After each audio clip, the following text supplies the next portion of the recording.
എല്ലാവർക്കും നമസ്കാരം. സമയം നട്ടപ്പാതിരയാണ്. അപ്പോഴാണ് ഈ പരിപാടിയായിട്ടിരിക്കുന്നത് കേട്ടോ. ഈ നട്ടപ്പാതിര എന്ന് പറഞ്ഞാൽ ഏത് സമയമാണ്? അതൊരു സമയം, അതായത് 12 മണി കഴിഞ്ഞിട്ടുണ്ട് കേട്ടോ ഏകദേശം. അപ്പോൾ ഒരു ക്യൂട്ട് കലണ്ടർ ഉണ്ടാക്കാനായിട്ടാണ് വന്നിരിക്കുന്നത്.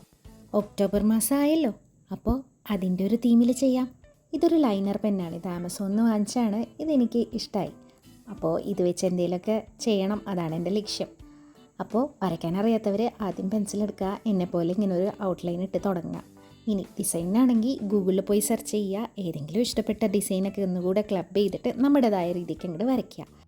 അല്ല, ഇതെന്തിനാ ഇപ്പോൾ ഇത്രയും കഷ്ടപ്പെട്ട് ഇങ്ങനെയൊക്കെ ചെയ്യുന്നത്, സാധാരണ കലണ്ടറിൽ നോക്കിയാൽ പോരെ എന്ന് പറയുന്നവരോട് കുറച്ച് എസ്തെറ്റിക് വട്ടുള്ളവർക്ക് മാത്രം മനസ്സിലാവുന്ന കാര്യമാണത്. അപ്പോൾ ഇങ്ങനെ ഒക്ടോബർ തീമിന് ചേരുന്ന വിധത്തിൽ കുറച്ച് പിക്ചേഴ്സൊക്കെ വരയ്ക്കുക, എന്നിട്ട് അതിനെ കളർ ചെയ്യുക. ഡോംസിൻ്റെ കളർ ബ്രഷാണ് ഞാൻ അതിന് യൂസ് ചെയ്തത്. അപ്പോൾ അത് കുറച്ച് ഷെയ്ഡൊക്കെ ഉപയോഗിച്ച് കളർ ചെയ്യാൻ നല്ല രസമാണ്. അപ്പോൾ അങ്ങനെ കളർ ചെയ്തു, ഒരു കോട്ട്സൊക്കെ എഴുതി വെച്ചു. അങ്ങനെ ഈ അലങ്കോല പണി ഇവിടെ അവസാനിപ്പിച്ചിരിക്കുന്നു. ഇഷ്ടമുള്ള ഹോബീസൊക്കെ ചെയ്യുന്നതും ഒരു തരത്തിലൊരു മെഡിറ്റേഷനാണ്, പക്ഷെ ഉറങ്ങാതിരുന്ന് ചെയ്യരുത്. അപ്പോൾ okay, bye bye, good night.